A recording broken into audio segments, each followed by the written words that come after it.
My name is Joseph, son of Jacob. Some called me a dreamer, others called me a slave. Pharaoh called me governor, but through every pit and prison, I learned one truth: what men mean for evil, God turns for good.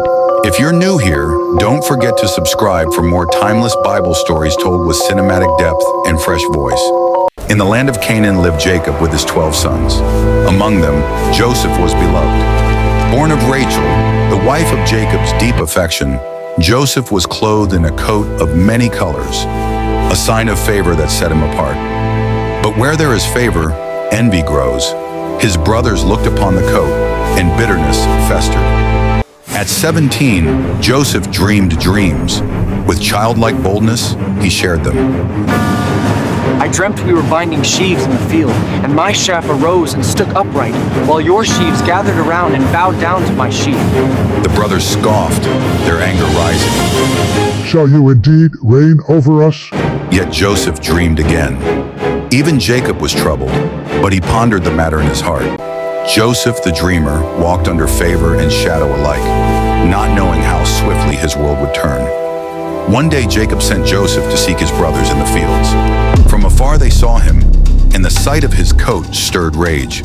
Here comes that dreamer. They are saying, "Let's kill him!" But Reuben, seeking to spare him, pleaded. Shed no blood.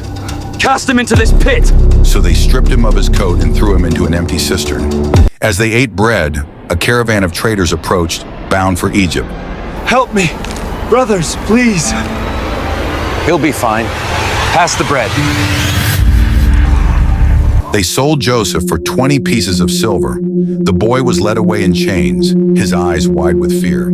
To their father they carried the torn coat dipped in goat's blood. My son is torn by wild beasts. And Jacob refused to be comforted. But in Egypt, Joseph was carried to Potiphar's house, where betrayal would meet him again. In Potiphar's house, the Lord was with Joseph, and everything he touched prospered. Potiphar trusted him with all he had, but where favor shines, temptation lurks. Potiphar's wife cast longing eyes on him. Day after day she pressed him, but Joseph stood firm. Lie with me. Hunting me. How can I do this great wickedness? One day when none were in the house, she caught him by his garment. He fled, leaving the garment in her hand. Fury turned her desire to malice. She cried out. He tried to mock me. Potiphar, enraged, cast Joseph into prison. The faithful servant, now falsely accused, sat in chains. Even in prison, the Lord was with Joseph. He gained favor with the keeper and interpreted dreams. One was restored to Pharaoh's court, and when Pharaoh himself dreamed troubling dreams, Joseph was remembered. Pharaoh dreamed of 7 fat cows devoured by 7 lean ones, of full ears swallowed by withered stalks. None could explain it. Pharaoh saw God's wisdom in him. The dreams are one.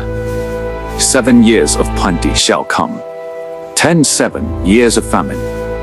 Let Pharaoh appoint a wise man to store food, that Egypt may live. He clothed Joseph in fine linen, placed the royal signet on his hand, and set him over all Egypt. From dungeon to throne, the dreamer was lifted.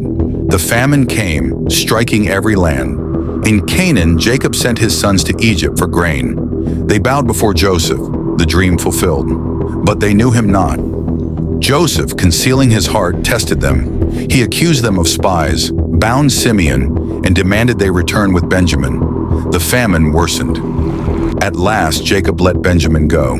When Joseph saw his younger brother, his heart broke.